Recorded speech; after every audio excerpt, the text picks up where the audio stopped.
मकान पसंद आया सचिन जी। Thank you. ये लीजिए 3 महीने का रेंट एडवांस। अरे थैंक यू वेरी मच। जी। एग्रीमेंट के लिए आपके आधार और पैन कार्ड की कॉपी दीजिए मुझे। जरूर जरूर।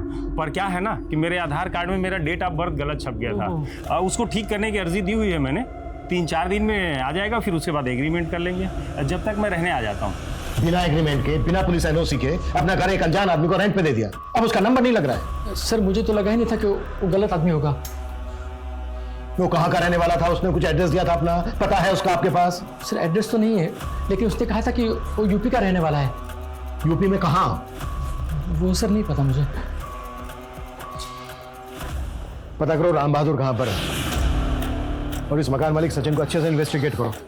हो सकता है ये सिर्फ सिलेंडर ब्लास्ट नहीं बल्कि एक प्लान्ड मर्डर हो। और इस लड़की की पहचान पता करो। जी सर। सर यहाँ पे ये स्कूटी खड़ी है, मैंने आसपास लोगों से पता किया है, ये किसी की भी नहीं है। सर हो सकता है इसी लड़की की हो। देखिए चेक करो।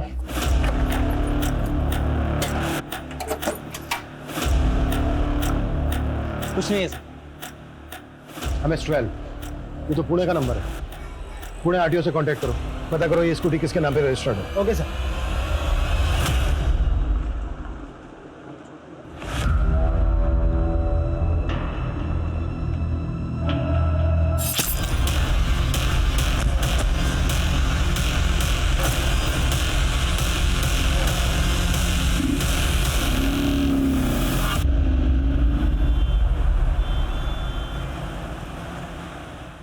सर, सचिन ने जो हमें राम बहादुर का नंबर दिया था, वो नंबर तो फेक आईडी का निकला। इसका मतलब सचिन ने गलत आदमी को अपना घर रेंट पे दिया था। उसने एग्रीमेंट। सर वो स्कूटी जो हमें उस घर के बाहर मिली थी, वो उसी लड़की की थी जिसकी ब्लास्ट में मौत हुई थी। रजिस्ट्रेशन पेपर पर लड़की का नाम अनन्या मूले लिखा है। पुणे के भाखरवाड़ी का एड्रेस है। उस लड़की के पुणे के एड्रेस पे जाओ। मकान मालिक सचिन से राम बहादुर का स्केच बनवाओ। हमारे लिए जानना बेहद जरूरी है कि आखिर वो आदमी है कौन। Yes sir. एम्बुलेंस के वेट मत करो, मेरी गाड़ी से भेजो तुरंत। Okay sir. जादव जी लेके जाइए। है कौन ये बच्ची? मालूम नहीं सर, इस आदमी ने बताया कि ये यहाँ भीख मांगा करती थी। सर मुझे कहाँ रहती है बच्ची? इसका परिवार कहाँ है? सर मुझे ये तो नहीं मालूम, लेकिन लड़की को कई बार यहाँ भीख मांगते हुए देखा हूँ। अभिषेक पता करो ये बच्ची कौन है, इसका कोई अपना है या फिर अनाथ है। Okay sir.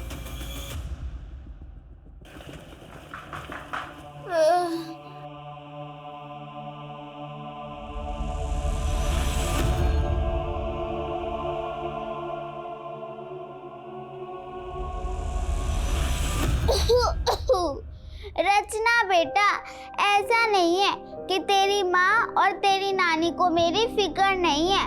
क्या कर रही है बदमाश? सॉरी नानी माँ। मेरी एक्टिंग कर रही थी। नानी माँ हाँ? मैं सोच रही हूँ कि आपका बुढ़ापा मैं ले लूँ और मेरा बचपना आपको दे दूँ।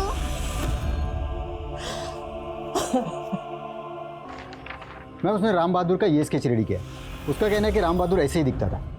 सर लड़की आउट ऑफ डेंजर है, लेकिन उसका सिर्फ रोड एक्सीडेंट नहीं हुआ है, बल्कि उसकी बॉडी पर कई बर्न मार्क्स भी और उसके वाउंड्स में स्टील और आयरन के टुकड़े भी गड़े हुए मिले। और उसके अलावा उसकी बॉडी पर कई पुराने घावों के निशान भी हैं, जिन्हें देख के लगता है कि बच्ची को काफ़ी पीटा जाता होगा। पुलिस स्टेशन के कोई साइन? नहीं सर, ऐसा कुछ नहीं है।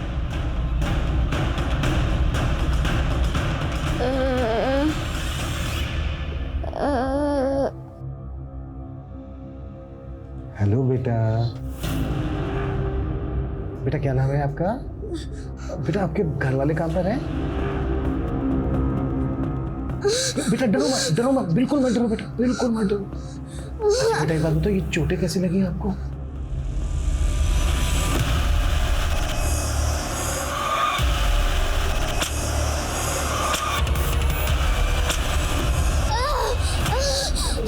पिज्जा फाड़ जाइए। इंजेक्शन लो।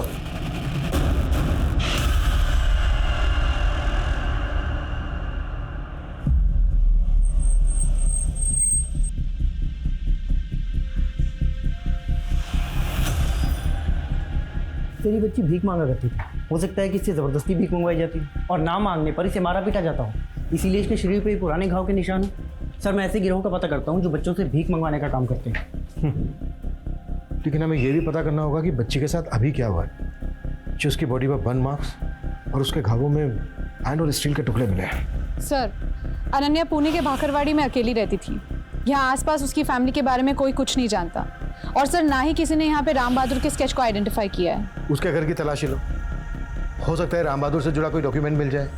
और ये भी पता करो कि अनन्या पुणे से यहाँ मुंबई क्यों आई थी। सर, पड़ोसियों से पता चला कि अनन्या nationsvoice.com के वेब पोर्टल पे एक प्रेस रिपोर्टर थी। अनन्या से जुड़ी हर एक बात पता करो। जी सर।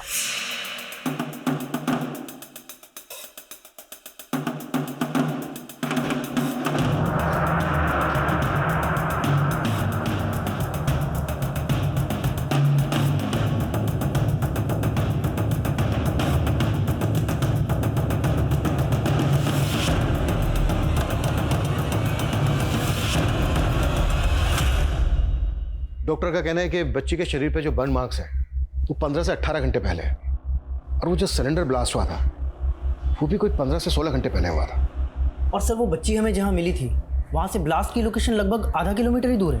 और फोरेंसिक वालों का कहना है कि सिलेंडर ब्लास्ट में आयन के छोटे छोटे टुकड़े फ्लाई करते हैं, और बच्ची के घावों में भी सिलेंडर जैसे ही आयन के पार्ट्स मिले हैं। हो सकता है जब ये ब्लास्ट हुआ वो बच्ची वहीं पर मौजूद हो। वो बच्ची जहाँ जहाँ भीख मांगती थी पता करो, शायद वहाँ पे उस बच्ची को कोई पहचानता हो। Okay sir.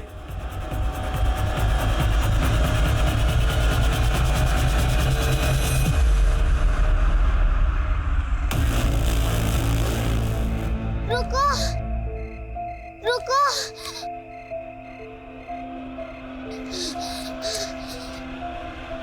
हेलो,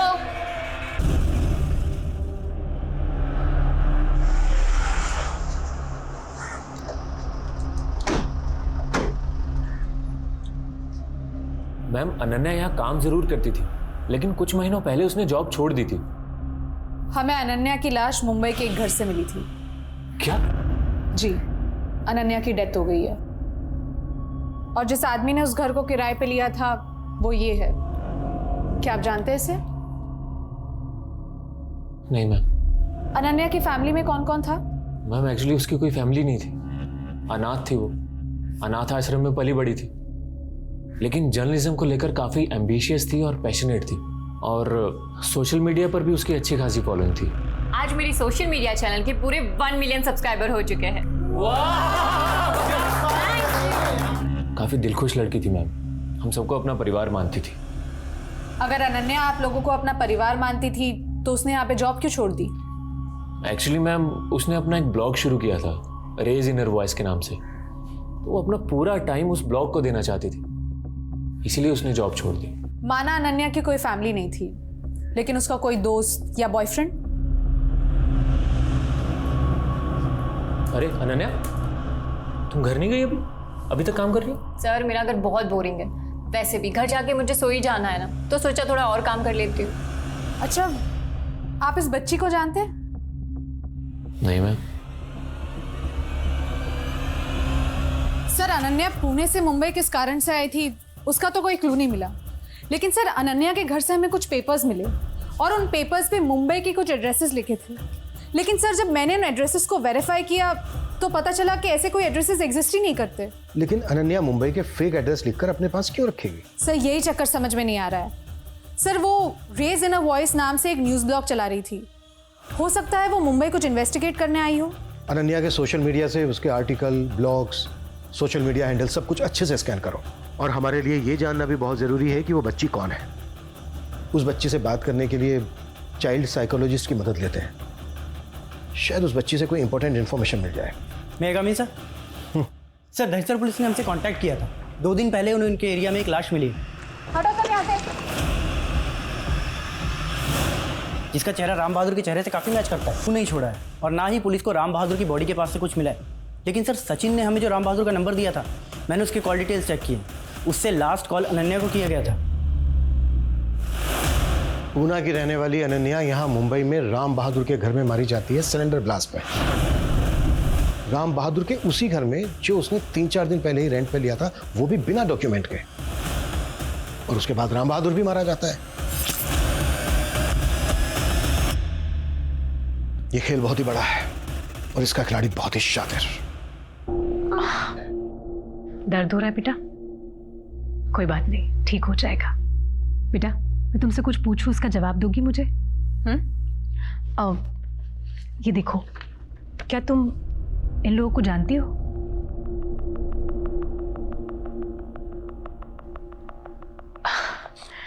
बेटा तुम्हें देखकर ऐसा क्यों लग रहा है कि तुम कुछ कहना चाहती हो लेकिन किसी के डर से चुप हो, कुछ कह नहीं पा रही हो। अच्छा कोई बात नहीं, चलो एक काम करते हैं। हाँ, तुम जो भी सोच रही हो ना, तुम मुझे लिख के बताओ। लिख तो सकती हो? तुम्हें लिखना आता है? हाँ चलो, तुम मुझे लिख के बताओ। चलो।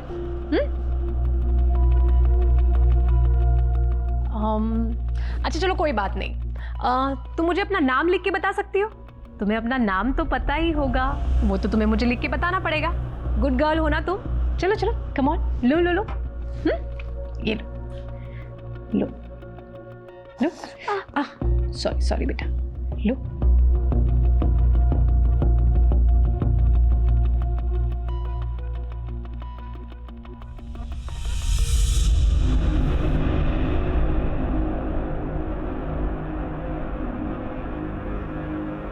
अरे वाह खुशी, तुमने तो इंग्लिश अल्फाबेट में लिखा है। मतलब तुम स्कूल में भी जाती हो, इंग्लिश मीडियम में पढ़ती हो? तो आज हमारी रचना ने स्कूल में क्या पढ़ाई की? नानी प्लीज, अब आप भी मम्मी की तरफ बोरिंग सवाल कर रही हो। तो उस बच्ची का नाम खुशी है और वो बच्ची स्कूल भी जाती थी। उसने अपने स्कूल का नाम बताया कुछ? नहीं सर, इसके अलावा तो उसने और कुछ नहीं बताया। लेकिन सर इंग्लिश मीडियम में पढ़ने वाली बच्ची है, अच्छे परिवार की लगती है। अगर वो बच्ची एक अच्छे परिवार की थी तो मुंबई की सड़कों पर भीख क्यों मांग रही थी? क्या वो बच्ची चाइल्ड ट्रैफिकिंग का शिकार थी या उसकी कहानी का कोई और ही पहलू था? आखिर वो बच्ची पुलिस को कुछ बता क्यों नहीं रही थी? ऐसा कौन सा डर था जो उसे सता रहा था? और सबसे बड़ी बात ये थी कि वो उस साइट पर क्या कर रही थी जहां अनन्या सिलेंडर ब्लास्ट में मारी गई। अब इस छोटी सी बच्ची की असल पहचान जानने के लिए पुलिस ने सभी पुलिस हेडक्वार्टर्स में इसकी फोटो सर्कुलेट कर दी। साथ ही साथ अनन्या से रिलेटेड भी पूछताछ चल रही थी। सर ये अनन्या के ऑफिस की बाहर की फुटेज है, ब्लास्ट से कुछ दिन पहले की। और सर इस फुटेज में राम बहादुर भी नजर आ रहा है, अनन्या और उसके बॉस के साथ। एक मिनट, तुमने तो कहा था कि अनन्या के बॉस ने राम बहादुर को आइडेंटिफाई नहीं किया था। जी सर। पता करो अनन्या का बॉस क्या छिपा रहा है। सर वो बच्ची खुशी, उसे पुणे पुलिस ने आइडेंटिफाई किया है। सर वो बच्ची 8 महीने पहले अपनी माँ के साथ पुणे से लापता हुई थी। सर ये उसकी माँ है, कुसुम नाम है सर इसका। लेकिन इस केस में तो बच्ची का नाम रचना है, जबकि डॉक्टर प्रिया को उस बच्ची ने अपना नाम खुशी बताया था।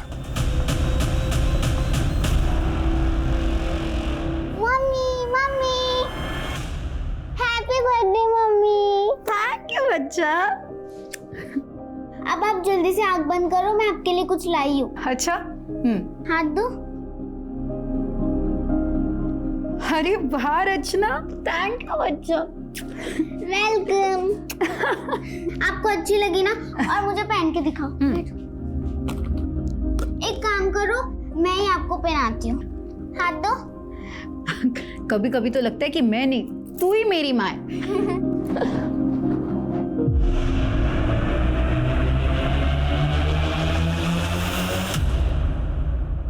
ये बच्ची हमें मुंबई में मिली थी।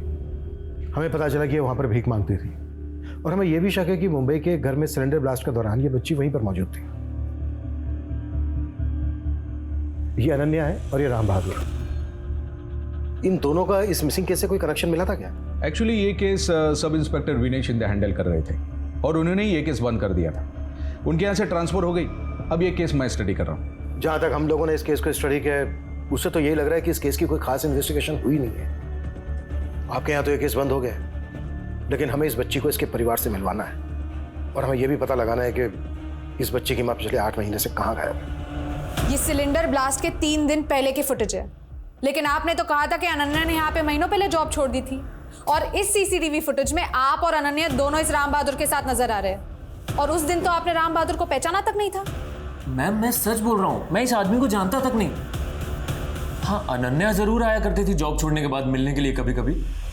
एक मिनट मैम, एक मिनट रुकिए। ये फुटेज देखने के बाद मुझे थोड़ा थोड़ा याद आ रहा है कि ये आदमी उस दिन अनन्या से मिलने जरूर आया था। मैडम नमस्ते, 1 मिनट। वो एक्चुअली एक ही झलक देखी थी तो ज़्यादा याद नहीं रहा।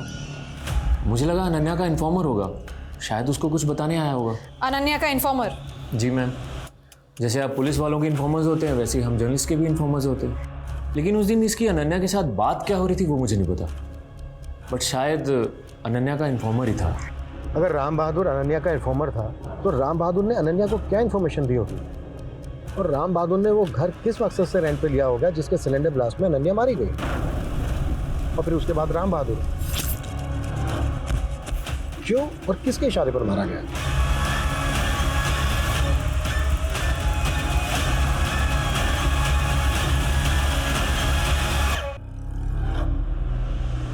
रचना,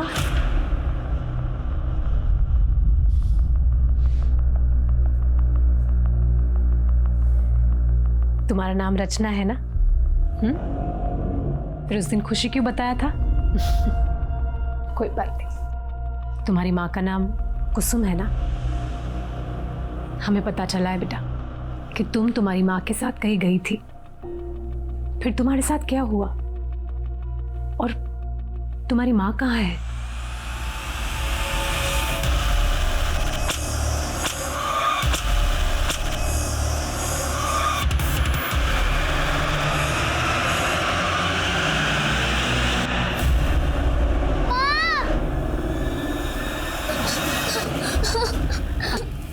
अच्छा बेटा, नहीं नहीं, कुछ नहीं होगा, कुछ नहीं होगा, शांत हो जाओ, मैं हूँ तुम्हारे पास बेटा।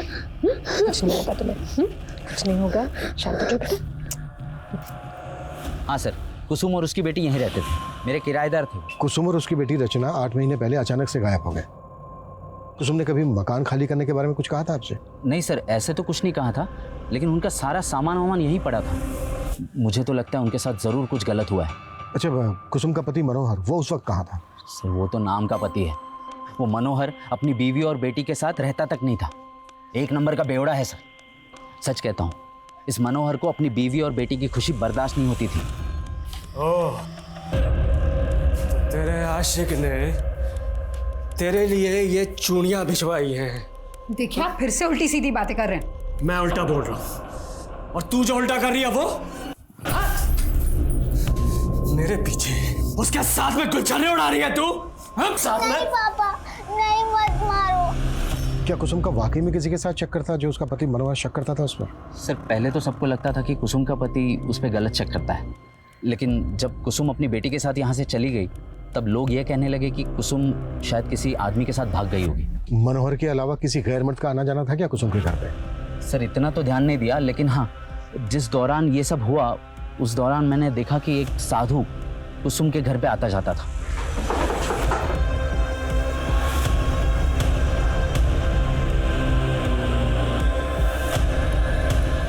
सर मुझे भी थोड़ा अजीब लगा कि आखिर कुसुम ने एक साधु को अपने घर के अंदर क्यों ले लिया। कौन था वो साधु? सर वो तो मुझे नहीं मालूम।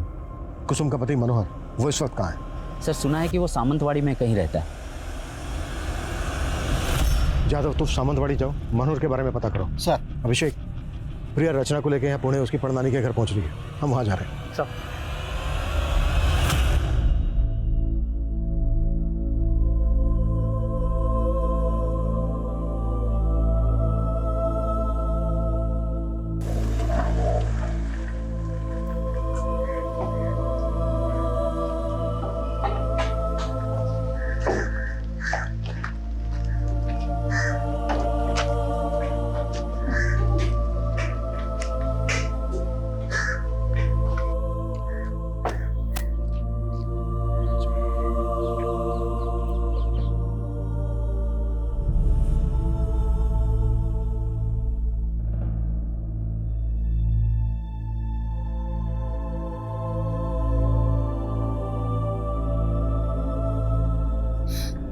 तू मेरा बच्चा आ गई, मिल गई। हाय राम, हाय राम, ये क्या हुआ बेटा? मेरा बच्चा।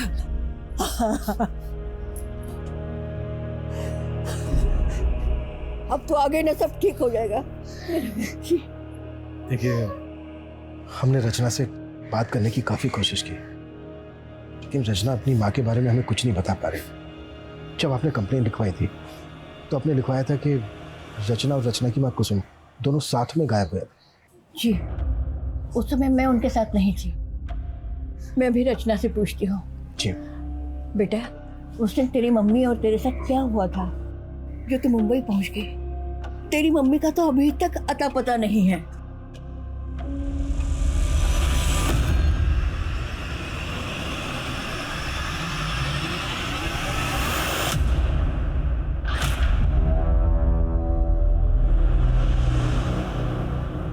शांति जी, हमें पता चला कि रचना के घर किसी साधु का आना जाना था। आप जानती हैं किसी साधु को? साधु? नहीं साहब जी, बिल्कुल नहीं। हमें यह भी पता चला है कि कुसुम का पति मनोहर कुसुम पे शक करता था कि उसका किसी के साथ अफेयर है। आपको एक नंबर का झूठा है वो। ये तो कुसुम की किस्मत खराब थी कि मनोहर के प्यार के चक्कर में पड़कर उसके साथ उसने भागकर शादी कर ली। इसीलिए मेरे दामाद यानी कुसुम के पिता ने उसके साथ सारे संबंध तोड़ दिए। फिर कुछ महीनों के बाद कुसुम के पिता का देहांत हो गया। बाद में हमें पता लगा कि मनोहर कुसुम की बेटी हुई है रचना। उसके प्यार ने हमारी सारी दूरियां खत्म कर दी थी। प्रिया जी,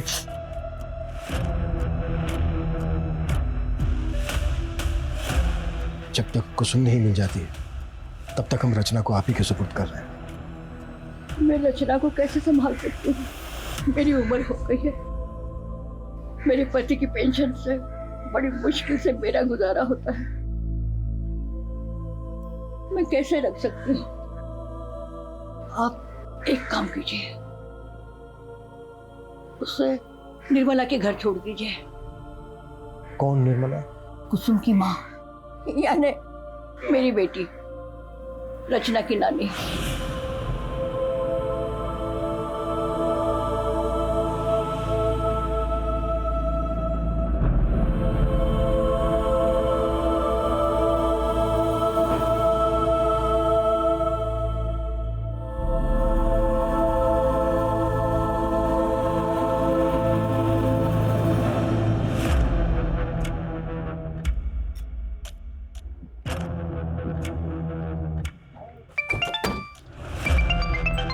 हाँ जादव। सर, कुसुम के पति मनोहर के घर पे तो ताला लगा हुआ है। पता करो वो कहाँ है। जल्द से जल्द थाने में हाजिर करो उसको। Okay sir. अच्छा बेटा। Excuse me. जी कहिए। हमें निर्मला जी से मिलना है। यहां कोई निर्मला नहीं रहती। रचना, मेरी बच्ची नानी, ये सब क्या हो गया? कैसे जल गया बेटा? कैसे? आपने हमसे ये क्यों कहा कि यहाँ पे कोई निर्मला नहीं रहती? क्योंकि अब इसका नाम शगुफ्ता है। साहब जी, कुसुम के पिता के देहांत के बाद मैंने मुरीद जी के साथ शादी कर ली और शादी के बाद इन्होंने, मेरा मतलब है कि मैंने अपना नाम शगुफ्ता रख लिया था। लेकिन कुसुम आपकी बेटी है और रचना आपकी नातिन। फिर भी आपके होते हुए इन दोनों की मिसिंग कंप्लेन आपकी मां शांति देवी ने करवाई। जब ये दोनों मिसिंग हुए थे, आप इनके कांटेक्ट में थी? कुसुम और रचना की फिक्रमंद तो मैं हमेशा रहती हूँ, लेकिन ये बच्ची मुझसे ज्यादा मेरी माँ के करीब थी। लेकिन उन्होंने रचना को अपने पास रखने से मना कर दिया। आप रचना की कस्टडी लेने के लिए तैयार हैं? नहीं साहब, हम इस बच्ची को अपने साथ नहीं रख सकते। क्यों? ये नानी है रचना की। देखिए साहब, मैं मानता हूं कि मेरी बीवी का इस बच्ची के साथ रिश्ता जरूर है, लेकिन अगर हम इस बच्ची को अपने साथ रखेंगे तो इसकी मां कुसुम को ये बिल्कुल पसंद नहीं आएगा। इसलिए साहब आप रहने दीजिए। एक काम कीजिए ना साहब, आप इस बच्चे को इसके बाद मनोहर के पास छोड़ दीजिए ना। चलिए।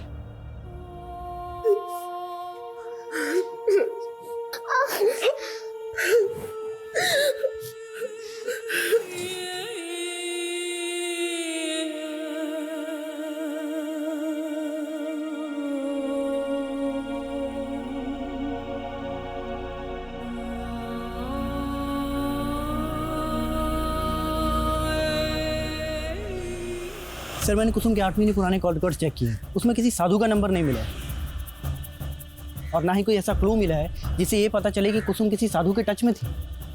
कुसुम का 8 महीने पहले फोन कहाँ पर बंद हुआ था? सर, उसके घर वाले एरिया में 21 अक्टूबर को करीब 12 बजे के आसपास उसका फ़ोन स्विच ऑफ हुआ था और सर लगभग 11 बजे के आसपास कुसुम के पति मनोहर ने उसे लास्ट कॉल किया था। इस मनोहर के पास कुसुम और रचना को गायब करने का मोटिव तो है, सर जिस रात कुसुम गायब हुई थी उस रात मनोहर का एक बारटेंडर के साथ झगड़ा हुआ था। मारपीट के आरोप में पुलिस ने उसे अरेस्ट कर लिया था। सर अभी 1 महीने पहले ही रिहा हुआ है। कैसे भी करके पता करो कि अभी कहाँ है मनोहर। Okay sir. सर, मैंने अनन्या द्वारा लिखी गई सभी आर्टिकल्स, सभी न्यूज़ रिपोर्ट्स को स्टडी किया। सर वो काफ़ी कंट्रोवर्शियल लिखती थी और इसी वजह से उसके बॉस ने उसे जॉब से निकाल दिया। बॉस के खिलाफ मिला कुछ? सर फिलहाल तो कुछ नहीं, लेकिन सर ये एक आर्टिकल है जो मेरा ध्यान खींच रहा है, जो अनन्या ने 8 महीने पहले लिखा था। और सर इस आर्टिकल में मेंशन्ड है कि अनन्या को पुणे की सड़क पे एक बच्ची मिली थी। सर अनन्या ने उसे पूना के उसी एनजीओ में भर्ती किया जहां वो खुद पली बड़ी थी। सर ये देखिए, उस आर्टिकल में इस लड़की की फोटो भी है, लेकिन अनन्या ने उसका चेहरा ब्लर कर दिया है। कहीं ऐसा तो नहीं है कि ये जो बच्ची है ये रचना ही है? क्योंकि रचना भी 8 महीने पहले अपनी माँ कुसुम के साथ पुणे से गायब हुई थी। एक काम करते हैं, एनजीओ वाले से मिलते हैं जहां पर अनन्या पली बड़ी थी।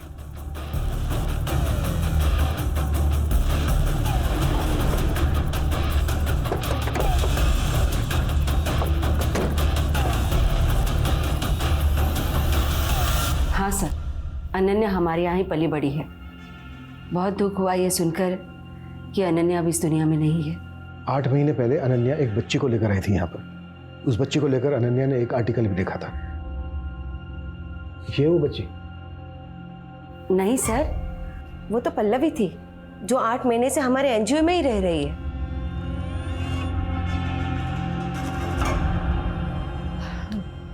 बेटा, क्या आपका नाम पल्लवी है? बहुत ही प्यारा नाम है। अच्छा मुझे ये बताओ, क्या तुम अनन्या दीदी को जानती हो? हाँ, वही मुझे यहाँ लेके आई थी। ठीक है, अभी तुम जा सकती हो।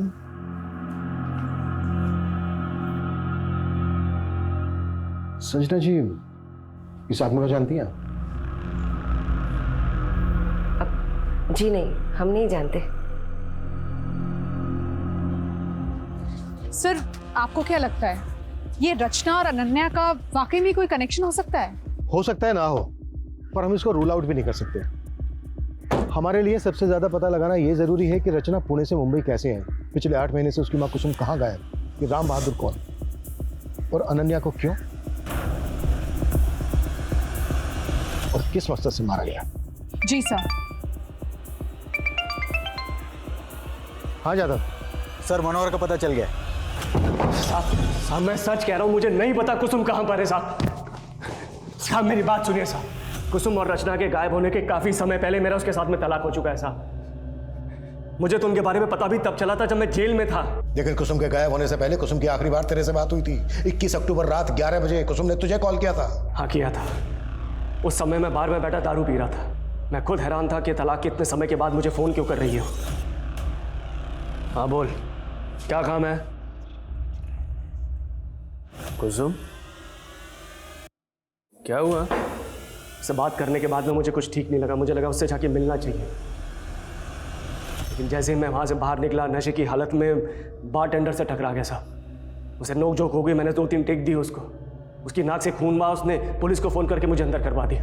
ये भी तो हो सकता है कि कुसुम के घर तूने किसी को भेजा हो ये सब कांड करने के लिए, और उसने कुसुम के फोन से तुझे अपडेट किया कि काम हो गया है, और उसके बाद जानबूझ के तूने बारटेंडर से झगड़ा किया। तू जेल गया, तू जेल में जाकर बैठ गया ताकि तेरा ये जुर्म सामने ना आए। यही हुआ ना? सर ऐसा कुछ नहीं हुआ है, मेरा यकीन कीजिए आप।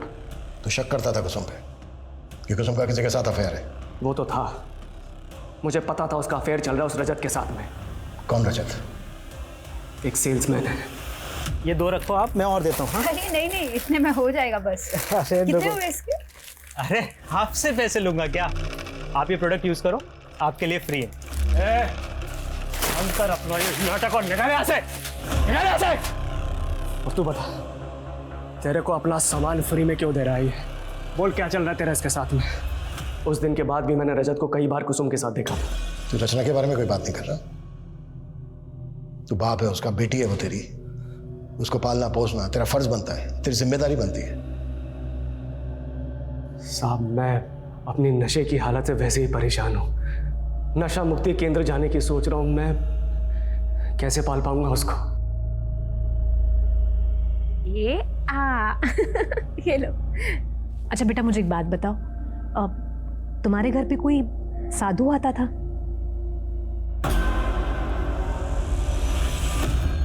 8 महीने पहले तुम पुणे से मुंबई कैसे आई? तुम्हारी मम्मी तुम्हारे साथ थी जब तुम यहाँ पर आई थी? रो मत बेटा, तुमने देखा था तुम्हारी माँ को?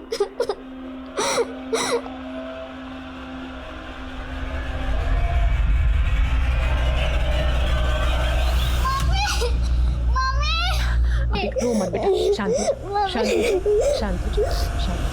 सर वो मनोहर कुछ भी बोल रहा है सर। सर सच तो ये कि कुसुम मनोहर से तंग आ गई थी। वो मालूम है मैं। अब तू ये बोल, तू कैसे जानता था कुसुम को? सर मैं घर घर जाके सामान बेचता हूँ, सेल्समैन हूँ सर। उस दिन मैं बहुत ज़्यादा थक गया था तो कुसुम के घर के बाहर जाके बैठा हुआ था, बस वहीं पहली बार मुलाकात हुई थी उनसे। सॉरी, वो काफ़ी देर हो गई थी और भूख लग रही थी तो मैं यहीं खाने लगा। अरे कोई बात नहीं, आप आराम से बैठ के खाइए। Thank you. ये लीजिए। अरे इसकी क्या ज़रूरत थी? अरे इसमें क्या है? बातों बातों में सर पता चला कि कुसुम का आर्टिफिशियल ज्वेलरी का काम है। बस उसके बाद मैं उसकी ज्वेलरी भी घर घर जाके बेचने लगा था। सर हमारे बीच ऐसा कुछ भी नहीं था जैसा आप सोच रहे हैं। हम सिर्फ काम की वजह से एक दूसरे से मिला करते थे। सर मैं तो खुद हैरान हूं कि वो और उनकी बेटी अचानक से कहाँ चली गई। सर मैंने रचना से दोबारा बात की है और इस बार उसने बताया कि उसकी मम्मी का मर्डर हो चुका है। What? किसने किया था मर्डर? बेटा, तुम्हारी माँ को जिसने मारा, क्या वो इनमें से कोई था? देखो, ये देखो, तुम पहचान सकती हो इन्हें? बेटा, आपकी माँ को कहाँ मारा गया था? उस वक्त आप और आपकी माँ कहाँ थे? बेटा डरो मत, अंकल से डरने की जरूरत नहीं। वो तो सिर्फ जानना चाहते हैं कि तुम्हारी माँ को किसने मारा। तुम जानती हो तुम्हारी माँ को किसने मारा?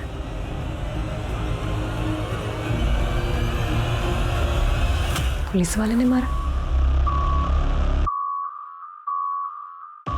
बेटा, क्या वो पुलिस वाला था?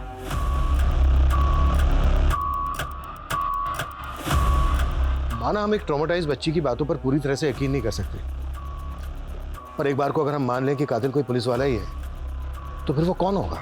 जनरल जी, मैंने कुसुम के कॉल रिकॉर्ड चेक किए तो उसमें मुझे पुणे के सब इंस्पेक्टर विनय शिंदे का पर्सनल नंबर मिला। कुसुम और रचना के गायब होने के 2-3 दिन पहले उनकी विनय शिंदे से बात हुई थी। अब कुसुम का वो इन्वेस्टिगेटिव ऑफिसर था, इसलिए मैंने उतना ध्यान नहीं दिया। इसका मतलब यह है कि कुसुम को वो उसके गायब होने के पहले से ही जानता था। एक बार मिलना पड़ेगा इस विजय शिंदे से। देखिए, उनके गायब होने से पहले कुसुम ने एक बार अपने पति मनोहर की कंप्लेंट दर्ज करवाई थी। मनोहर उससे मारपीट करता था और मैंने उसे वार्निंग देकर छोड़ दिया था और कुसुम को अपना नंबर देकर बोला कि ऐसा कुछ हो तो वो मुझे फोन करे। तुम दोनों की सिर्फ इसी वजह से बातें होती थी? आप तो उल्टा ही मतलब निकाल रहे। कुसुम और उसकी बेटी रचना के गायब होने के बाद तुमने सिर्फ नाम की इन्वेस्टिगेशन की थी। आपको मालूम भी है अपने पति की मारपीट की कंप्लेंट लिखवाते वक्त उसने मुझे क्या बोला था? साहब, मुझे अब मनोहर से कोई रिश्ता नहीं रखना। एक बार मेरा उससे डिवोर्स हो जाए फिर मैं अपनी बेटी के साथ कहीं दूर चली जाऊंगी। तो सिर्फ तुमने इस वजह से ये मान लिया कि कुसुम अपनी बेटी रचना को लेकर अपनी मर्जी से कहीं चली गई? इन्वेस्टिगेशन भी की थी, लेकिन जो आपको फाइल में नहीं मिला वो आज मेरी पर्सनल डायरी में, लेकिन मेरा ट्रांसफर हो गया था। तो अब हमें गुमराह करने के लिए अपनी पर्सनल डायरी भी दिखाओगे? आप तो हाथ धो के पीछे पड़ गए। कोई एविडेंस है आपके पास कि ये सब मैंने किया है? सब इंस्पेक्टर विजय शिंदे इस केस का प्राइम सस्पेक्ट था, लेकिन हैरान करने वाली बात यही थी कि एक केस का इन्वेस्टिगेटिंग ऑफिसर क्या सच में खुद उस केस का क्रिमिनल होगा? पता नहीं पुलिस सही दिशा में काम कर रही थी या नहीं। मनोहर और रजत भी इस केस में सस्पेक्ट थे, पुलिस उन्हें सही तरह से इन्वेस्टिगेट कर रही थी या नहीं? और फिर वो साधु कौन था जिसे अभी तक पुलिस ढूंढ नहीं पाई थी? वहीं अनन्या और राम बहादुर केस भी रुका पड़ा था। सर, रजत की एक सोशल मीडिया प्रोफाइल है जिनमें मुझे ये वीडियोस मिले हैं और इन वीडियो में रजत अलग अलग गेटअप में है, कभी डॉक्टर कभी लॉयर, और एक वीडियो में तो वो साधु भी बना था। ये देखिए।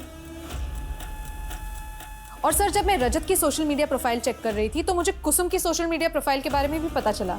सर, कुसुम रजत के सारे वीडियोस लाइक करती थी और कुछ वीडियोस में तो कमेंट भी करती थी। जादव, फैंसी ड्रेस का बहुत शौक है तुझे? सोशल मीडिया चेक किया हमने तेरा, बहुत सारे वीडियोस हैं तेरे अलग अलग गेटअप में। हाँ तो मैं समझा नहीं सर। समझाए? वो सारे के सारे वीडियो उस घर में बने हैं जहां पर कुसुम अपनी बेटी रचना के साथ रहती थी। अलग अलग गेटअप में मिलने जाता था तो कुसुम से। सर वो सब मैं कुसुम को खुश रखने के लिए करता था। सर मनोहर ने उसकी जिंदगी बर्बाद करके रखी हुई थी।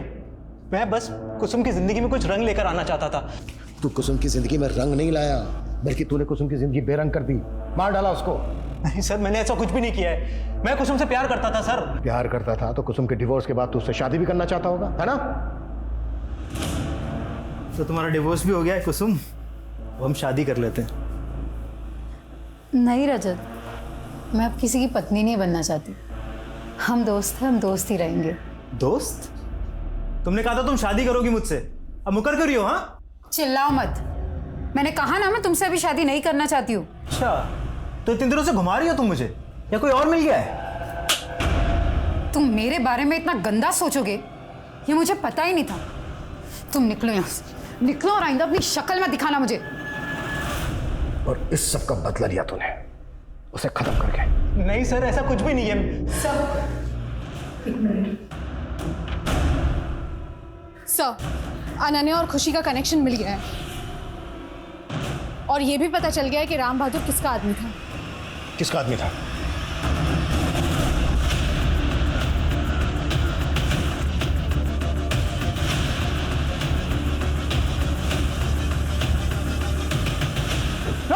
अभिषेक, सर क्या हुआ? आ जाओ, आ जाओ, शाबाश, आ जाओ। एनजीओ की आड़ में बेकरी रैकेट चला रहे थे तुम लोग, और तुम्हारा ये असिस्टेंट, इसकी एक एक एक्टिविटीज पे नजर थी हमारी। सब पता कर लिया हमने तुम लोगों के बारे में। राम बहादुर भी तुम्हारा ही आदमी था ना? जी सर। बेटा, आपका नाम क्या है? एक्चुअली ये बहुत ज़्यादा सदमे में है, अपने बारे में कुछ भी नहीं बता पा रही है, लेकिन मैंने इसका एक नाम रखा है, खुशी। अनन्या उस बच्ची को हमारे एनजीओ में भर्ती कराकर वापस चली गई थी, और हमने भी उस बच्ची को सारे बच्चों के साथ भीख मंगवाने के लिए भेज दिया। और फिर कुछ दिनों के बाद अनन्या वापस आई। वो खुशी से मिलना चाहती थी। अनन्या, तुम टेंशन मत लो, उसे एक अच्छी फैमिली ने अडॉप्ट किया है। सच में वो बहुत लकी है जो तुम उसे यहाँ ले आई। अनन्या हमें पूछने लगी कि उस खुशी को किसने अडॉप्ट किया है। उस दिन तो हमने जैसे तैसे टाल दिया था, पर उसे हम पर शक हो गया था, और मेरी एब्सेंस में मेरे स्टाफ को रिश्वत देकर खुशी और दूसरी बच्चियों के एडॉप्शन पेपर चेक करना चाहती थी। और जतिन ने मुझे सब कुछ बता दिया। वो हमारा भांडा फोड़े, इससे पहले हमने सोचा कि हमें उसे रास्ते से हटा देते हैं। और राम बहादुर ने अनन्या को वो पेपर देकर कहा कि एनजीओ से ये सारे फेक एड्रेस मिले हैं। फिर एक दिन राम बहादुर ने घर किराए पे लिया और अनन्या को वहां बुलाया। और फिर राम बहादुर को जतिन के हाथों मरवा दिया।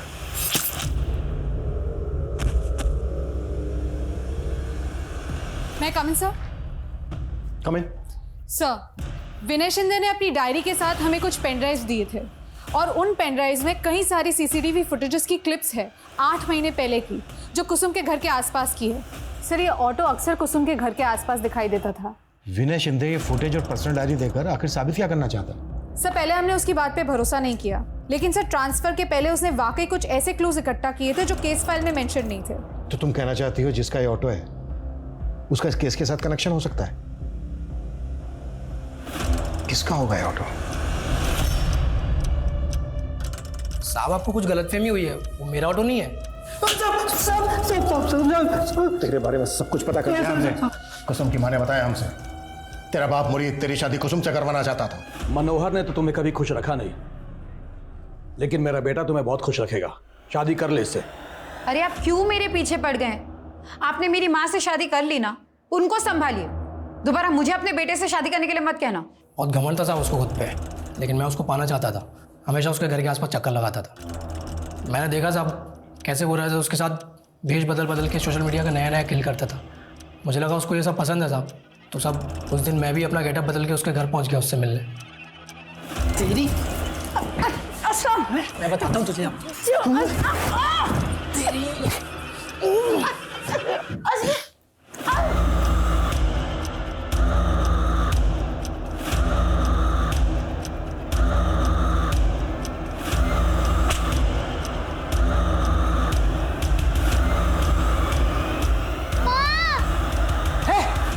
उसकी लड़की भाग गई साहब। मैं कुसुम की लाश देख के बहुत डर गया था साहब। मुझे कुछ भी समझ में नहीं आ रहा था साहब। मैंने उसकी लाश को घर से निकाल के कहीं गड्ढे में काट दिया।